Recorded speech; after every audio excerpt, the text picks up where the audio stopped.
ఎప్పుడు ఆడపిల్ల గుర్తుపెట్టుకోండి, బయట మన తండ్రి చూస్తున్నట్టు మనం చూడరు, బయట మన అన్న చూస్తున్నట్టు మనం చూడరు, బయట మన బంధువులు చూస్తున్నట్టు చూడరు, బయట రకరకాల మనుషులు ఉంటారు బయట. నీ ఇంట్లో చూస్తున్నట్టు నేను చూడరు బయట.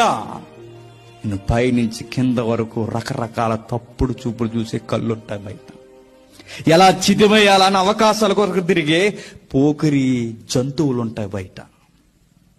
ఎలా అవకాశాన్ని సిక్కించుకోవాలి, ఎట్లా నాశనం చేయాలని చూసేవారు ఉంటారు బయట. తప్పు. ఎప్పుడైతే బయటకు పోతున్నారో చెప్పి బయటకు వెళ్ళాలి. చెప్పకుండా బయటకు వెళ్ళడం చాలా తప్పు. చెప్పకుండా బయట తిరిగేసి వచ్చి మా లేట్ అయింది అని అడిగితే, మమ్మీని అడిగితే ఏం చెప్తారు మనం? ఏం చెప్తాం? భారీ డైలాగ్ చెప్తాం కదా మమ్మీకి. ఏమని? ఏంటి మమ్మీ మరి మీ రోజులు వేరు, మా రోజులు వేరు.